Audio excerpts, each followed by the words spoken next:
Current affair की इस series में ब्लैक, येलो, ग्रीन और व्हाइट फंगस को लेकर के डिस्कस करेंगे। शुरू करते हैं एक क्वेश्चन से। ब्लैक फंगस एक सीरियस और रेयर फंगल इन्फेक्शन है जो कौन सी मोल्ड्स की वजह से होता है? ऑप्शन ए माइक्रोमाइसिट्स करेक्ट है। ब्लैक फंगस की बात करें तो यह एक सीरियस और रेयर फंगल इन्फेक्शन है जो ग्रुप ऑफ मोल्ड्स यानी ग्रुप ऑफ फंगस की वजह से होता है, जिसे माइक्रोमाइसिट्स के नाम से जाना जाता है। यह मेनली उन लोगों को टारगेट करता है जो किसी सीरियस हेल्थ इशू से गुजर रहे हो या उनका इम्यून सिस्टम वीक हो। यही वजह है कि आजकल खासकर कोविड पेशेंट में देखा जा रहा है। फीवर, बुखार, खांसी, सांस लेने में प्रॉब्लम होना, ये इसके कॉमन सिम्टम्स हैं। एडवांस लेवल पे लोगों की मौत तक हो जाती है। मोस्ट ऑफ केसेस में लोगों की आंखों की रोशनी चली जाती है। इसके ट्रीटमेंट के लिए एंटी फंगल मेडिसिन का यूज किया जाता है। कुछ केसेस में सर्जरी की भी रिक्वायरमेंट होती है। यह पीपल टू पीपल या पीपल टू एनिमल ट्रांसमिट नहीं होता है। अगर आप करंट अफेयर की प्रिपरेशन कर रहे हैं तो कुछ इन्फॉर्मेशन आपके पास होना चाहिए। Current affair day to day बल्कि अपडेट होता है। उसमें आपके एग्जाम के लिए कौन सी इन्फॉर्मेशन काम की है, कौन सी इन्फॉर्मेशन काम की नहीं है, अगर आपने ये आइडेंटिफाई कर लिया तो आपका करंट अफेयर का 50% प्रिपरेशन हो जाएगा।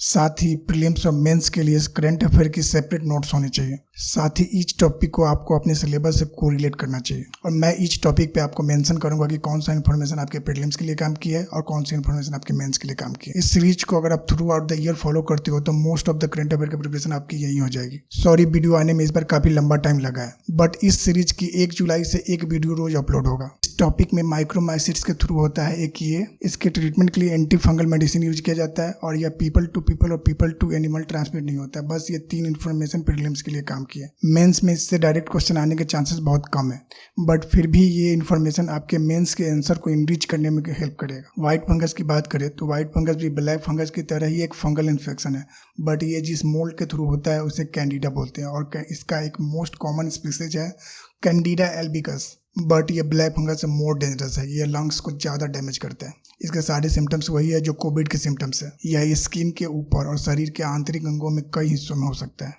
ऐसा नहीं है कि ये नया है, ये पहले भी एड्स के पेशेंट में देखा जाता था। एड्स के पेशेंट की भी इम्यून सिस्टम धीरे धीरे वीक होती जाती है और ये जिसका भी इम्यून सिस्टम वीक होता है उसको टारगेट करता है। इसके ट्रीटमेंट के लिए भी एंटी फंगल मेडिसिन यूज किया जाता है। इसके प्रिवेंशन में प्रॉपर सैनिटेशन बहुत इंपॉर्टेंट है। येलो फंगस के बारे में बात करते हैं, बट पहले एक क्वेश्चन को लेते हैं। येलो फंगस मोस्टली किन में पाया जाता है? रेप्टाइल्स, ऑप्शन सी करेक्ट है। येलो फंगस की बात करें तो ये तीनों में सबसे डेंजरस है, बट ये मोस्टली रेप्टाइल्स में मिलता है। ये फर्स्ट टाइम कोविड पेशेंट्स में देखा जा रहा है। इसको दूर रखने के लिए क्लीननेस बहुत ही ज्यादा इंपॉर्टेंट है। अगर इसको टाइम पे डिटेक्ट नहीं किया गया तो आंखों की रोशनी जा सकती है, ऑर्गन्स फेल हो सकते हैं, लिविंग टिश्यूज के सेल परमानेंटली डेड हो सकते हैं। इसके ट्रीटमेंट के लिए एम्फोटेरिसिन बी इंजेक्शन का यूज किया जाता है। ग्रीन फंगस की बात करें तो ग्रीन फंगस को एस्परगिलोसिस भी बोलते हैं। सडन वेट लॉस होना, हाई फीवर, नाक से ब्लड आना इसके कॉमन सिम्टम्स है। अगर कोई हेल्दी पर्सन स्पोर्ट्स से ब्रेथ लेता है तो उसके लिए कोई हार्मफुल नहीं है, बट जिसका इम्यून सिस्टम वीक हो वो स्पोर्ट्स से सांस लेता है तो यह फंगस उसके लंग्स में चला जाता है और उसके लंग्स को डैमेज करना स्टार्ट कर देता है। यह कितना डेंजरस है इसके बारे में अभी हमें कोई इन्फॉर्मेशन नहीं है क्योंकि इस पे अभी ज़्यादा रिसर्च नहीं हुई है, बट यह पीपल टू पीपल और पीपल टू एनिमल ट्रांसमिट नहीं होता है। बुखार, खांसी, वेट लॉस होना जैसे कई सिम्टम्स है इसके। व्हाइट फंगस टॉपिक में कैंडिडा प्रीलिम्स के लिए इंपॉर्टेंट फैक्ट है। यह स्किन के बाहर और शरीर के अंदर मिलता है, ये इंपॉर्टेंट फैक्ट है। और ये पीपल टू पीपल और पीपल टू एनिमल ट्रांसमिट नहीं होता है, ये इंपॉर्टेंट फैक्ट है। और इसका मोस्ट कॉमन स्पीसीज कैंडिडा एल्बिकस है, ये इंपॉर्टेंट फैक्ट है। ये सारे प्रीलिम्स के लिए इंपॉर्टेंट फैक्ट है। इस टॉपिक से भी मेंस के लिए डायरेक्ट क्वेश्चन नहीं आएगा। येलो फंगस का ये क्वेश्चन प्रीलिम्स के लिए इंपॉर्टेंट है। येलो फंगस तीनों में डेंजरस है, इससे स्टेटमेंट बन सकता है प्रीलिम्स में। येलो फंगस के ट्रीटमेंट के लिए जो इंजेक्शन यूज किया जाता है ये प्रीलिम्स के लिए इंपॉर्टेंट है। ग्रीन फंगस को लेकर के जितना इन्फॉर्मेशन हमारे पास है उससे प्रीलिम्स में क्वेश्चन बनने के चांसेस तो बहुत कम है, बट इन फ्यूचर अगर कुछ रिसर्च होता है ग्रीन फंगस को लेकर के उसको सीरीज के आने वाले वीडियो में इंक्लूड करेंगे। तो ये था इस वीडियो का एंड।